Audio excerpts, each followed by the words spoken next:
Good morning, colleagues, and thank you so much for joining us today. Apologies for the delay.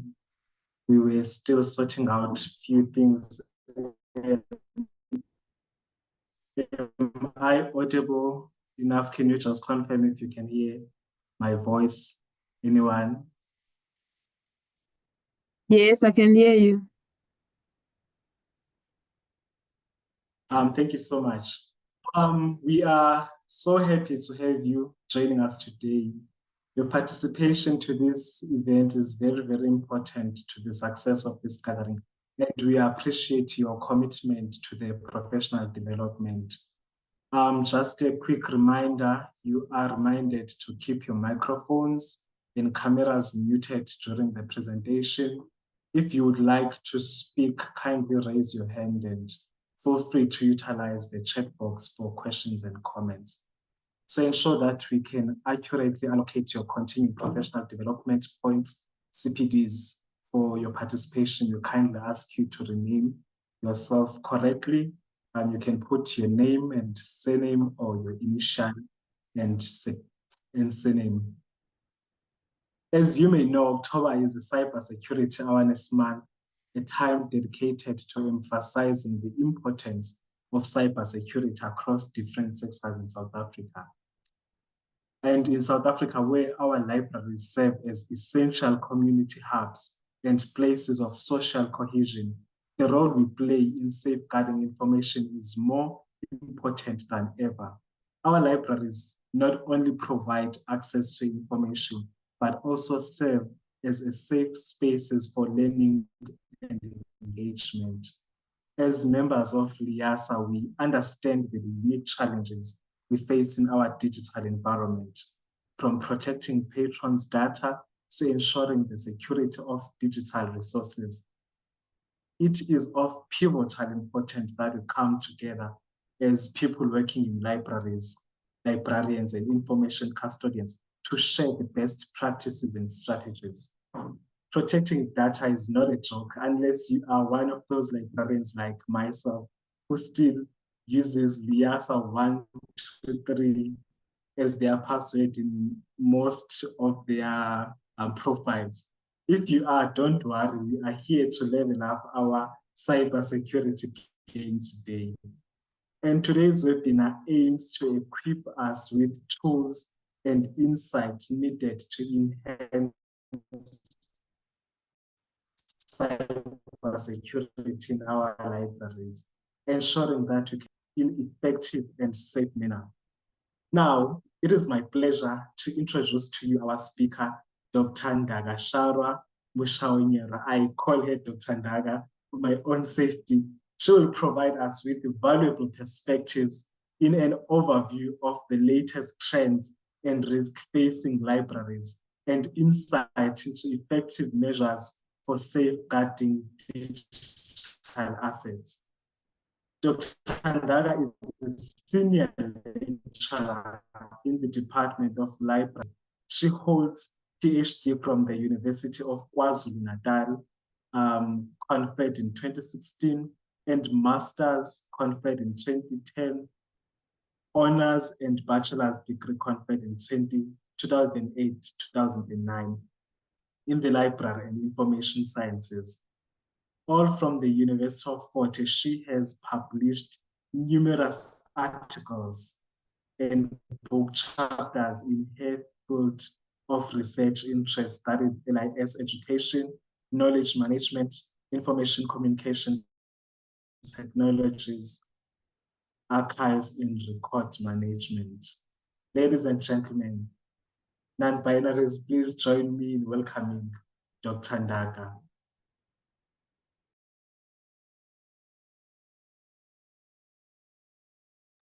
Dr. Ndaga, you can unmute and share.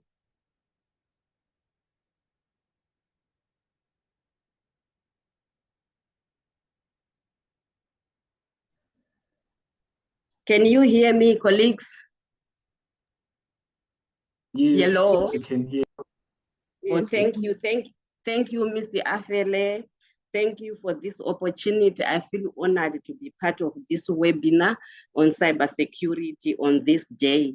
Thank you so much, colleagues. Thank you for the time that you take. I know you are very busy in your areas of work, but you sacrifice your time to come and listen to this webinar. So I feel very honored. Thank you very much.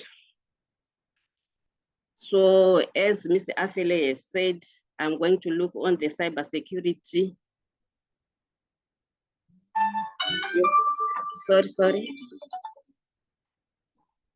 I'm going to look on essential cybersecurity and safeguarding our libraries together, the current cyber threats, that is an overview of the latest trends and risks facing libraries, and then on the practical strategies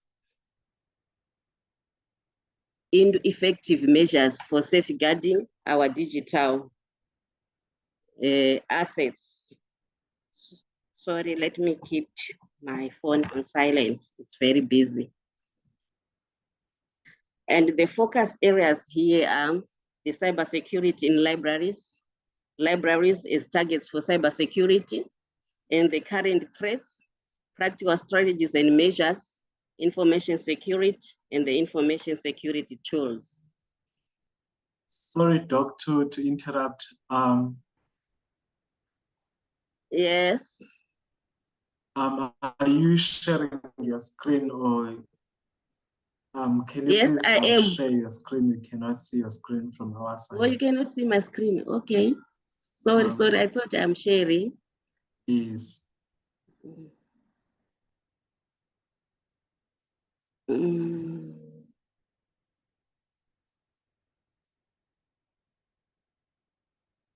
I share my screen?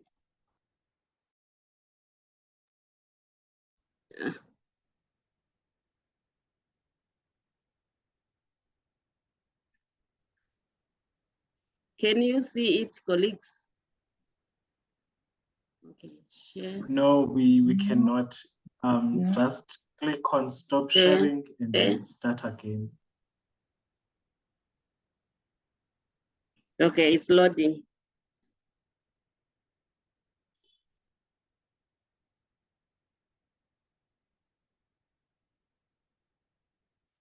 Sorry about the inconvenience, colleagues.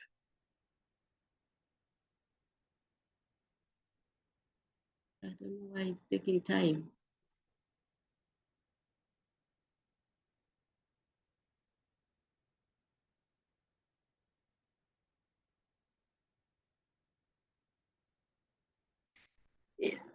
It's loading forever, Mr. Afele.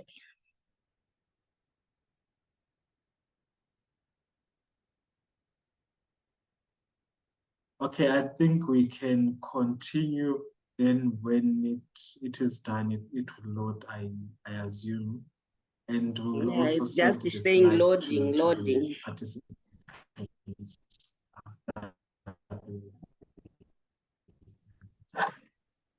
Yes. It's still loading.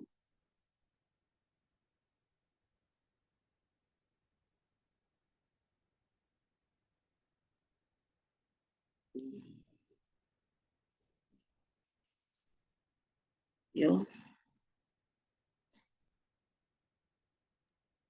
We can continue, Doc. We can share the continue without slides sharing. after this meeting if it doesn't Maybe we can share allow the slides you to after share this now. because it's continue. Okay. Sorry about that, colleagues. It's just loading forever. I can't share the slides. So these are my focus areas, as I've said before. Yes, we can continue. Yes. So cybersecurity in libraries. As we know, cybersecurity is the board of technologies, processes, and practices designed to protect networks, computers, programs, and data from attacks, damage, or unauthorized access. And security implies cybersecurity. Libraries are not spared in this case. Cybersecurity in libraries user assets include connected computing devices, personal infrastructure, applications, services, telecommunication systems, and the totality of transmitted and stored information. Security remains the top of the list of our strategic issues facing libraries. Given the increasing volume of information that needs to be protected, responsibility for security needs to be extended beyond information technology to every functional or technical office to the highest level of management within our libraries. Cybersecurity strives to ensure the attainment and maintenance of the properties of the organization, which is our libraries in this case, and users' assets against relevant security risks in the cybersecurity environment. For instance, in our libraries, IT professionals, we know we have got IT professionals in our libraries, we have got IT expertise. Our IT professionals can assist in this endeavor by not limiting their own perspective IT, but by modeling behavior to treat security and privacy best practices and as everybody's responsibility in the library. Information protection should be each and every one of us responsibility in our places of work. Protecting the library's computers and network from viruses and malware is crucial in a library environment, as these dangers can jeopardize the security of the library's information systems and resources. Why libraries as information hubs are attractive targets for cyber attacks? Cybersecurity experts state that libraries are often seen as a more gettable target. For example, our smaller municipal organizations like the municipalities, why? They are increasingly attractive targets just because the IT infrastructure is not well resourced at these levels. I think we all know, because of the budget issues, our municipal libraries, they don't receive enough budget, and our IT infrastructure, most of them, they are outdated.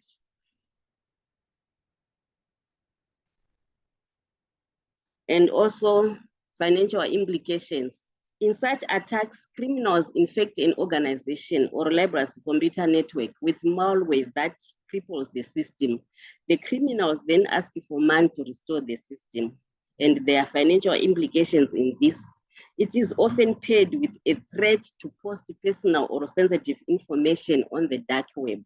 In other cases, target organizations are asked to pay to prevent information from being released. I think we have seen this in most cases, especially in banks.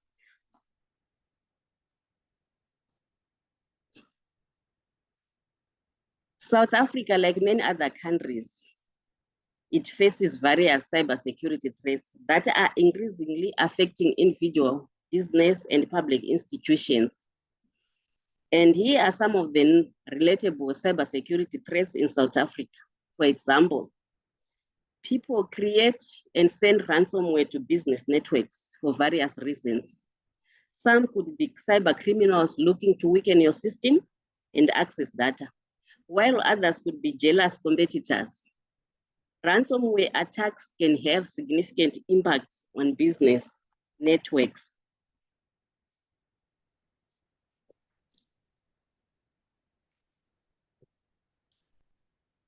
Other threats are the ransom attacks are growing risks.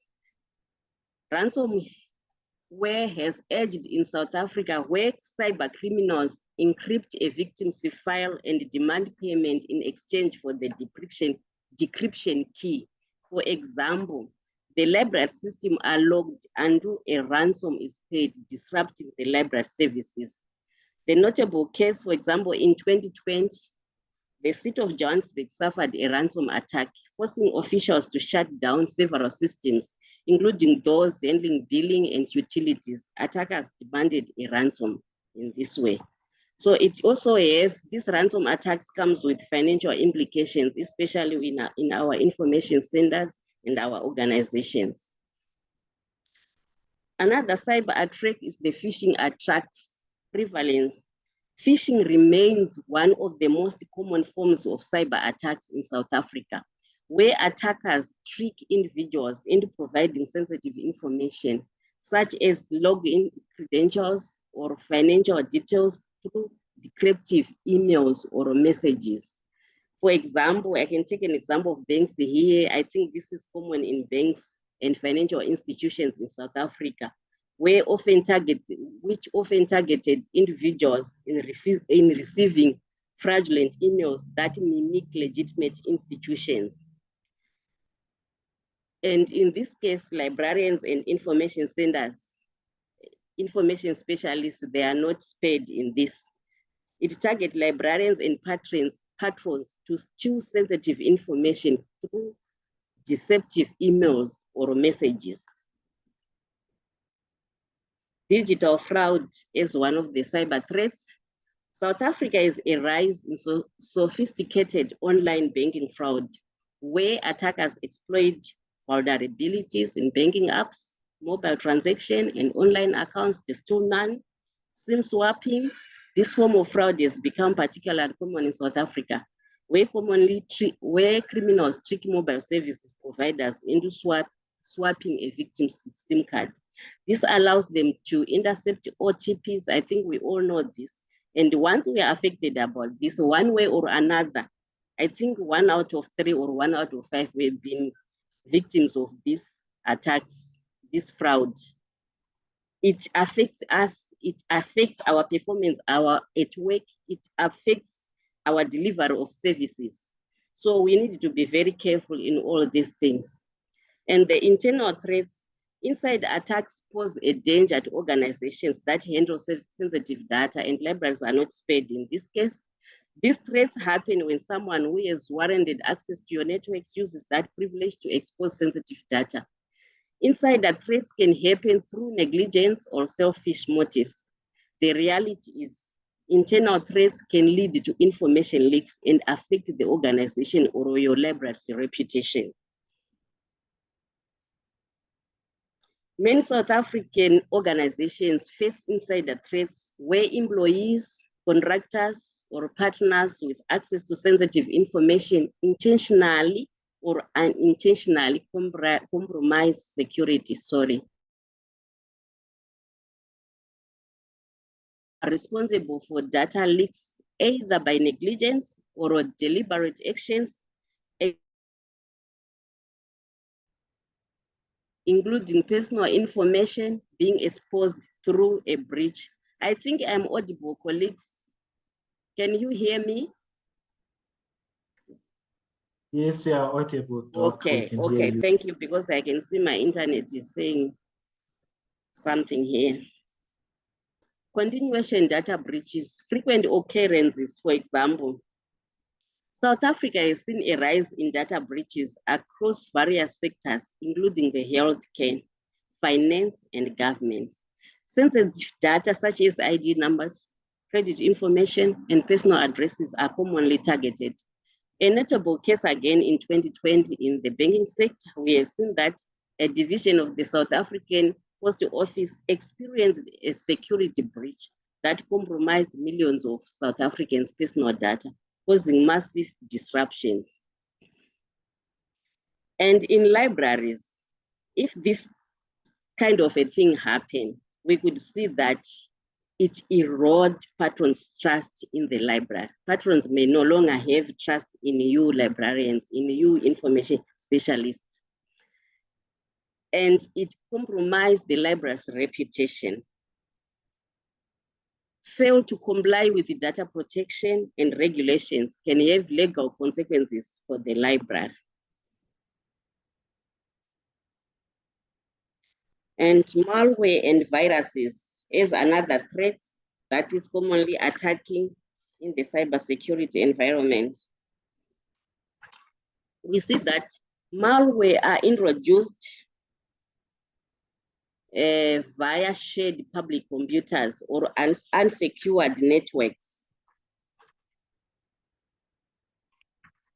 These attacks can overwhelm library systems, making services unavailable to users. For example, in October 2023, there was a hacker called Reseda, a hacker group, attacked the online information system of the library, of the British Library.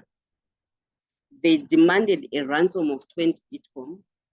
At the time around, it was about 596,000 pounds to restore services and return the stolen data. So these are some of the cyber threats that we face as libraries. Public Wi-Fi and unsecured networks of library Wi-Fi networks can be easily exploited by these hackers. Also, outdated software pose the risk of outdated library management systems or opening systems that are no longer supported with security updates. There are also vulnerability to these hackers. Cryptocurrency, I think this is common in South Africa. Cryptocurrency scams, I think 1 in 2 or most of us, we are victims of these cryptocurrency scams, investment frauds. With the increasing popularity of cryptocurrencies, South Africans have been targeted by these cryptocurrencies related to frauds. These scams often involve fake investment platforms that promise high returns but eventually steal funds. We also have Ponzi schemes. These have been notable cryptocurrency Ponzi schemes in South Africa, such as the Mirror Trade International case, where thousands of investors, they lost their money. So privacy to patron information. The measures that we can take here, creating a trustworthy environment in which patrons can securely access library resources is understanding the fundamental concepts of privacy and implementing measures to protect both individual privacy and the integrity of library services. Consent and purpose limitation. Libraries should obtain informed consent from patrons before collecting their personal information, clearly explaining the purpose for which this sensitive data will be used. That way, they can help build trust and ensure transparency in your organization or your library. Data minimization. Librarians or information specialists, I think in this case, let us collect only the minimum necessary data required to fulfill the library services. This reduces the risk of unauthorized access or accidental disclosure. Anonymization and pseudonymization, where if possible or when possible, anonymize or pseudonymize patron data, use maybe different names or initials to protect individual identities. Replacing personal identifiable information with unique identifiers or data aggregation is the way to go.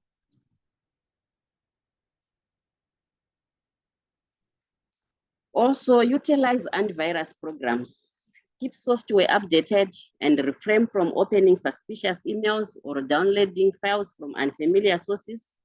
Protecting the library's computers and network from viruses and malware is crucial in a library environment, as these dangers can jeopardize the security of the library's information systems and resources. Keep your software up to date.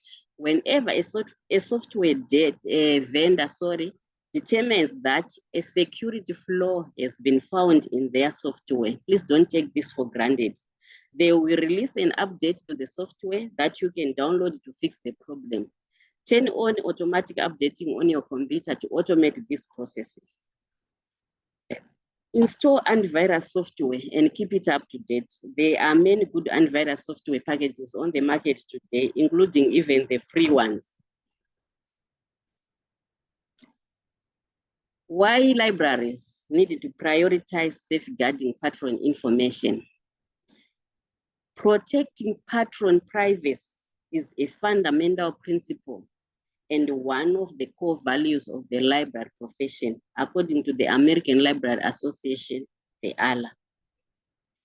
Using secure data storage, implement robust security measures to protect patron data from unauthorized access, for example, encryption of sensitive information. Secure servers and regularly update security protocols. Rethinking access control in this cybersecurity,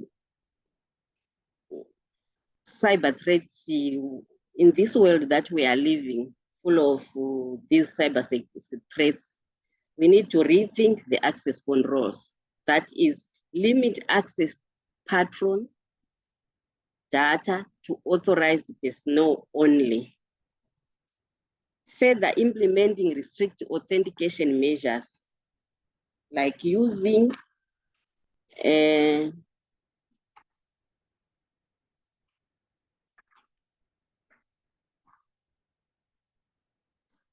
sorry, my slide just moved. Implementing strict authentication measures, like using passwords and two-factor authentication. This can be accomplished by identifying someone through one or more of three factors: something they know, something they have, or something they are. For example, user ID and password. I think this is common to you guys, colleagues. In this case, the authentication is done by confirming something that the user knows, the ID or the password. But this form of authentication is to compromise. So I can say always change your password after 3 months or every time, depending on the organization's the regulations and rules. Legal and ethical roadblocks. Privacy policies and notices. Create and maintain clear and conscious privacy policies and notices that outline how a library user's data is collected, stored, used, and shared. Ensure these policies are readily available to library patrons, either through the library's website or in physical locations. Data sharing and third-party vendors. When sharing patron data with third-party software vendors or service providers, ensure appropriate privacy and security measures. Review vendor contracts to ensure compliance with the data protection requirements. Awareness and staff training. Improve awareness and competence through staff training in information security and sharing of best practices through the development of a culture of cybersecurity at all levels. Formalize the coordination and prioritization of cybersecurity as a continuing development program, CDP, to disseminate vulnerability advisories and threat warnings in a timely manner. Staff must be trained on recognizing and avoiding suspicious files that could contain ransomware. Keep software and systems up to date to close vulnerabilities that ransomware could exploit. By implementing these measures, an information resource center or library can significantly reduce the risk of security threats, protecting both its systems and sensitive information. In my conclusion, I can say, like it or not, we live in an era when prioritizing data security is no longer optional. It is an absolute must. To ensure the privacy of each library user, library staff must remain vigilant and be proactive. For libraries looking to play their part in protecting the rights and meeting the expectations of their valued patrons, robust practices can cultivate trust and confidence. This begins with educating staff and adhering to the legal and ethical standards. Protecting data is an ongoing commitment, one that will help libraries fulfill their role as a component of the community's critical social infrastructure. Through the collective efforts of librarians and staff libraries, can safeguard patron information and ensure they remain trusted in institutions. Thank you, colleagues, for listening to my presentation. I'm so sorry I could not be able to share my slides. Thank you. Thank you, Mr. Afele, for giving me this opportunity.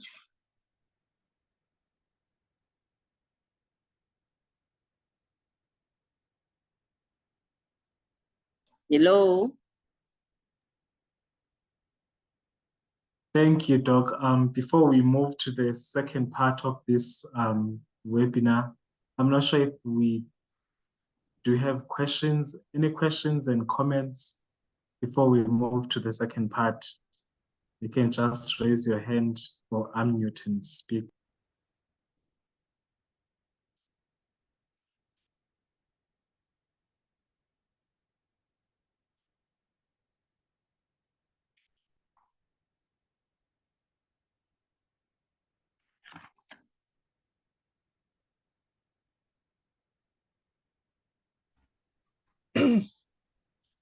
Hello, can I ask a question, please? Yes, please, ma'am. One thing, and I'm going to identify myself as an elderly librarian, but aside from all the security measures that the doctor has mentioned, I think another thing that needs to happen, I'm not quite sure whether it would counter cybersecurity, but it seems to me it's a defense of your collection. And this will not be a popular suggestion because it's expensive, is particularly in big collections, is to distribute the data in different formats in different places, which would mean sort of duplication. And I think it's quite important that this aspect of keeping our library collections, whether they're big or small, but particularly our big national collections, our academic collections, look at this aspect of maintaining the safety of our collections. I mean, it was devastating what happened in the British Library. And I've since discovered that Ethos, the e-digital thesis collection, which is also run by the British Library, had not recovered when I tried to access it about a month ago. And as I mentioned in the chat, I'm a user of the Internet Archive, both professionally and personally. And this big library, which seeks to make books in electronic forms and films and many other things available to people, was hit by a DDoS. Please don't ask me what that stands for. I know it's a denial of service, apparently by a political group. And this happened on the 8th of October, and the library has not been restored and is not functioning yet. So I think we need to look at not just following cybersecurity rules, but looking at other ways of protecting our collections and making sure, which is part of, if, for example, the big UCT fire, the damage that did, I think that also falls in with keeping our collection secure. And if I've spoken off the topic, please forgive me, but it's something I feel very strongly about.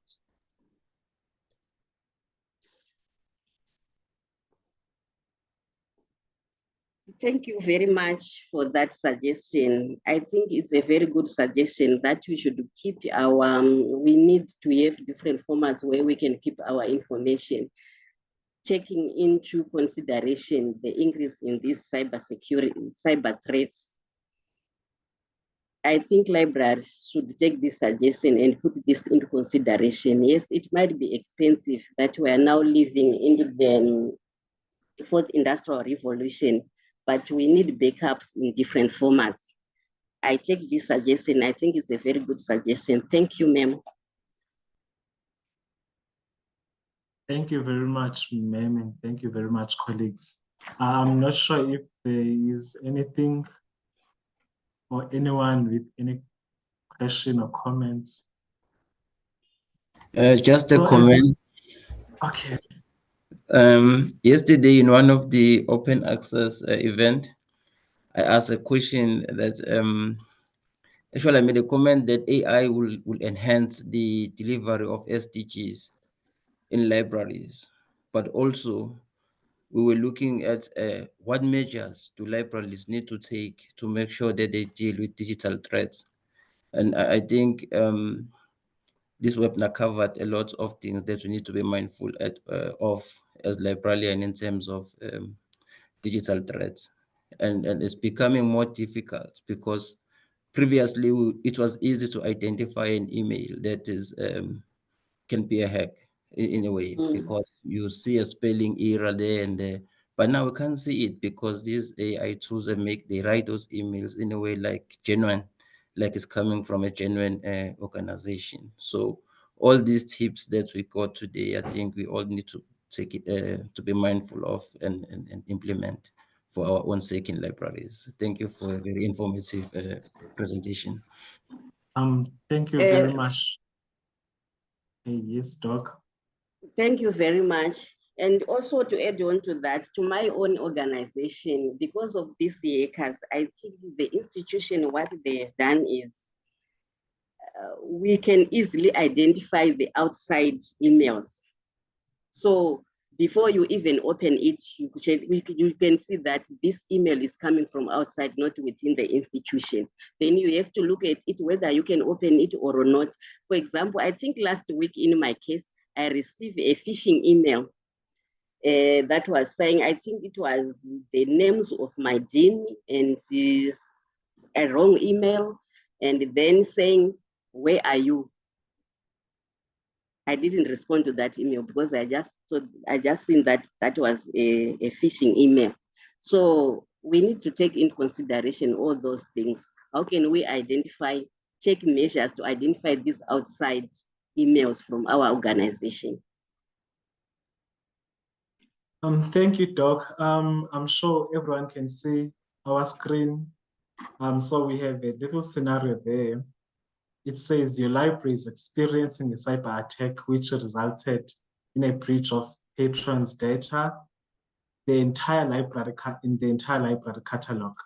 The attackers have encrypted this sensitive information and are demanding a huge amount of money to decrypt the systems.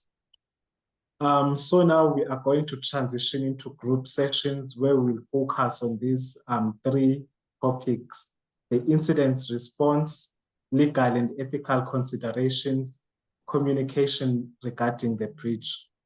Within our groups, we encourage to dive deep into these topics. After the discussions, each group will select one person to share a brief summary of the key insights and takeaway. We will have 20 minutes for the group discussions. Let's make this a dynamic and engaging session. So I'm gonna break rooms because we are 56. We will have 5 rooms. And then people will be assigned manually, automatically to these groups. Have a great discussions, colleagues.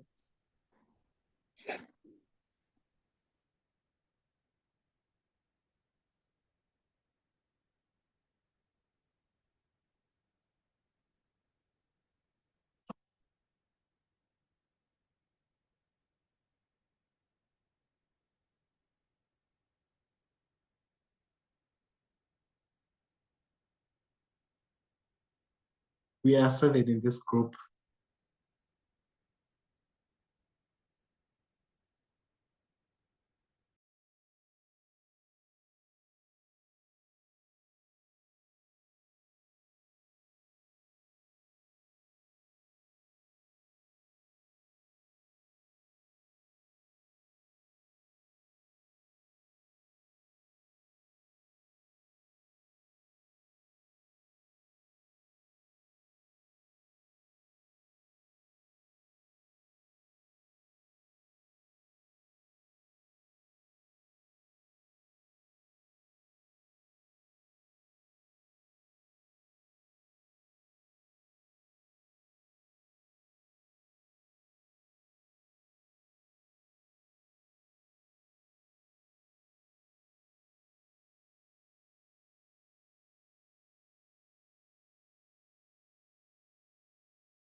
Mr. Nzimande.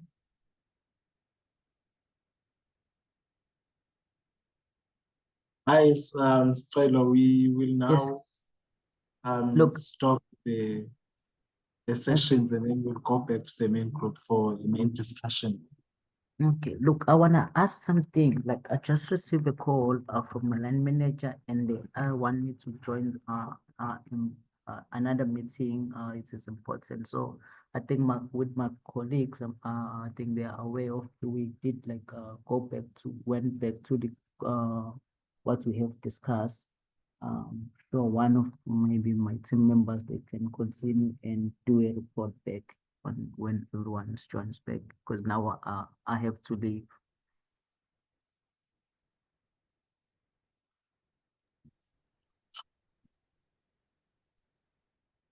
I will read something and send it on the chat.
Did you hear me?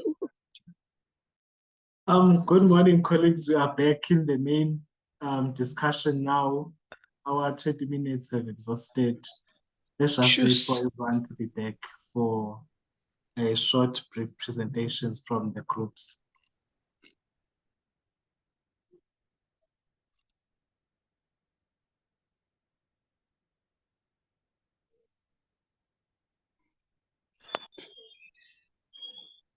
Thank you. I think everyone is back now.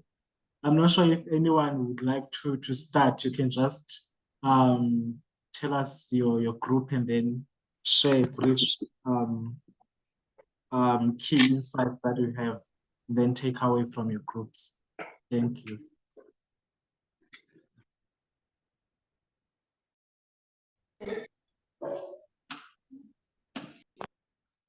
Yes, Rachel.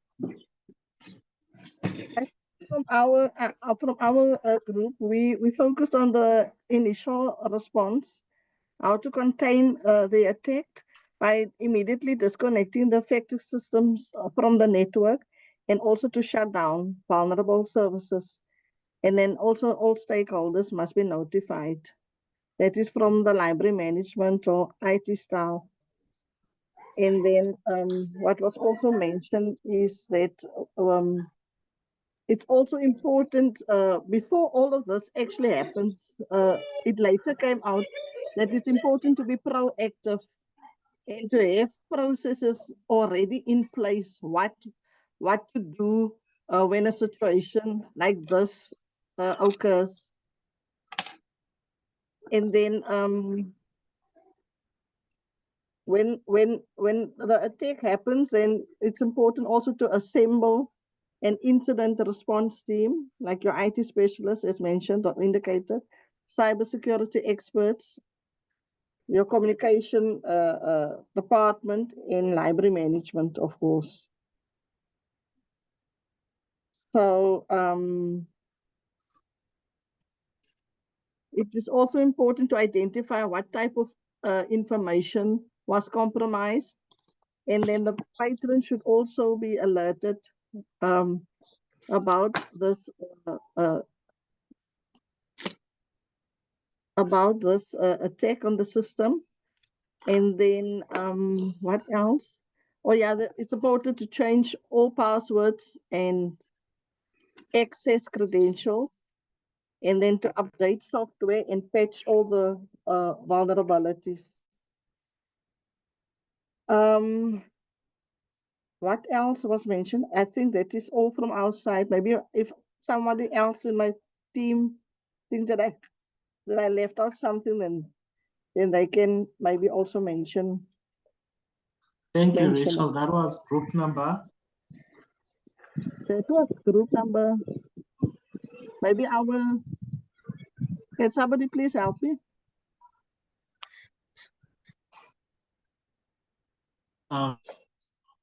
No problem. We can move maybe to the next group. Any other group that have discussions, your insights, and yes, Lily.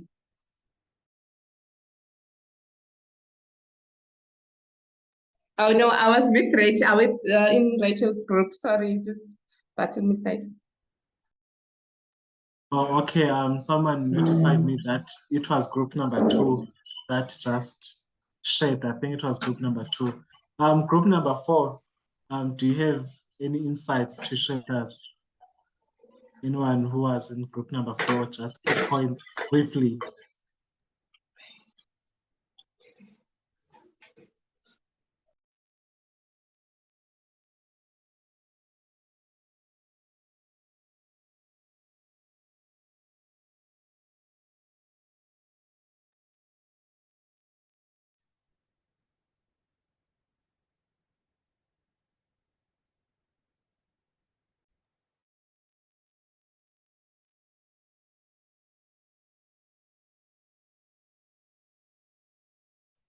Hello? Can you hear me? Yes, we can hear you. Okay, this is group 4. In our group, we discussed about the cybersecurity best practices for libraries. And one of the practices that we have discussed is about the continuous training of staff. So train staff on recognizing and avoiding suspicious files that could contain ransomware, keep software and systems up to date to close vulnerabilities that ransomware could exploit. We also talked about confidentiality, integrity, and availability. So on confidentiality, when protecting information, we want to be able to restrict access to those who are allowed to see it. Everyone else should be disallowed from leaving anything about its contents, from learning anything about its contents, sorry. So this is the essence of confidentiality. For example, in this case, we also said maybe libraries should restrict access to private information for users. Only those that are authorized could access the information. And also on integrity. This is the assurance that, patrons need to be assured about whatever data or information that they are giving you. You need to be assured that your information cannot be used for other purposes. So this is the assurance that information being accessed has not been altered and truly represents what is it intended to. Just as a person with integrity means what he or she says and can be trusted to consistently represent the truth. And on authentication, authentication can be accomplished by identifying someone through one or more 3 factors. In this case, the authentication is done by confirming something that the user knows, that is the ID or password. And this form of authentication needs to be changed regularly. We also talked about the role-based access control. I know in libraries we've got specific functions and duties that we carry on role-based access control. We also discussed that each one of us or each individual must have a role to play. For example, if it is a user of the library, must only have a role to come and maybe open the document and read. That user does not have a role to delete or to add anything. There is someone we have got a role to delete or to add or to edit. So we need to implement these role-based function controls in our libraries. These are some of the things that we discussed, and continuous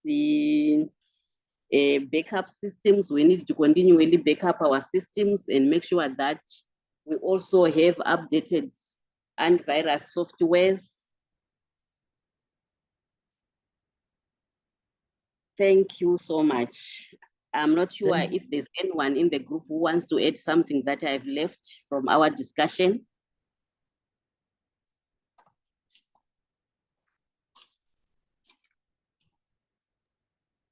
Thank you so much, Doc. I'm not sure if is there anyone who would like to share anything, maybe from their group, before we close this session.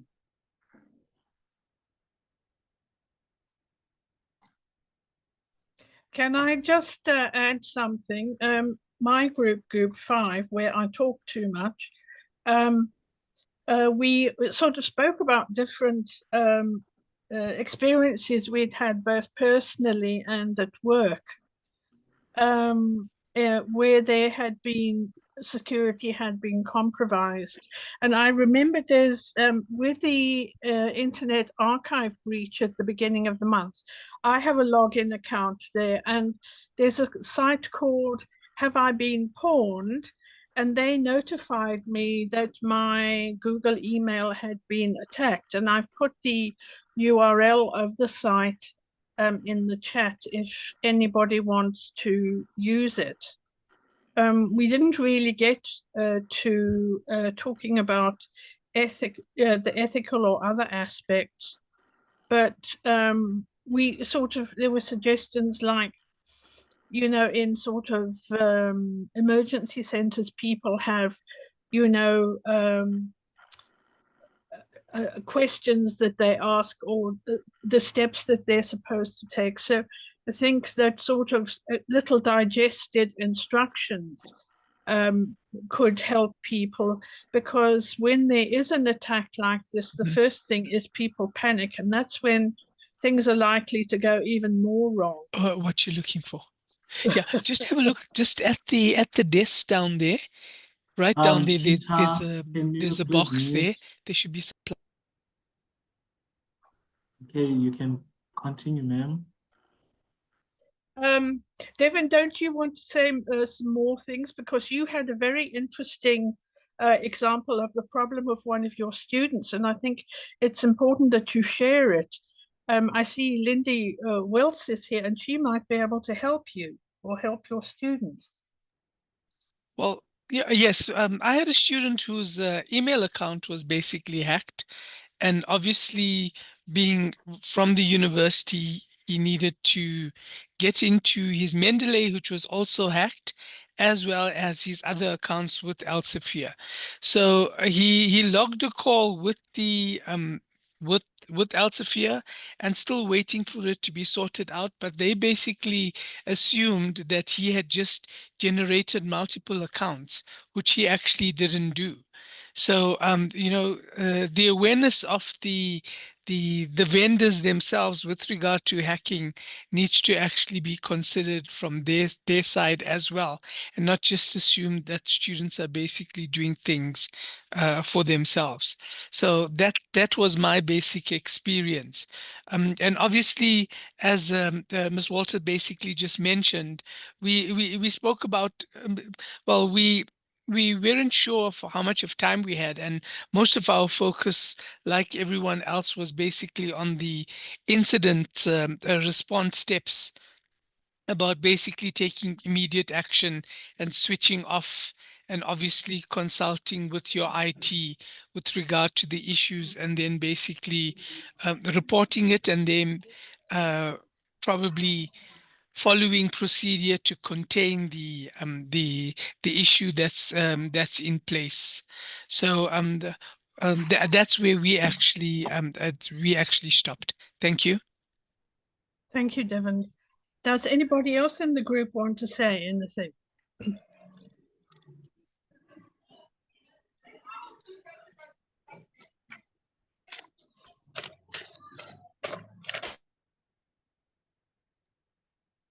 Thank you very much, colleagues. I'm not sure, Lily, is there anything you want to share?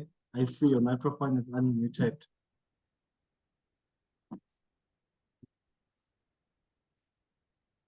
What we have now is 8 up to 12, but knowing that grade 12 already have then declared their structure this year, they're going to grade 9 next year, so we can just.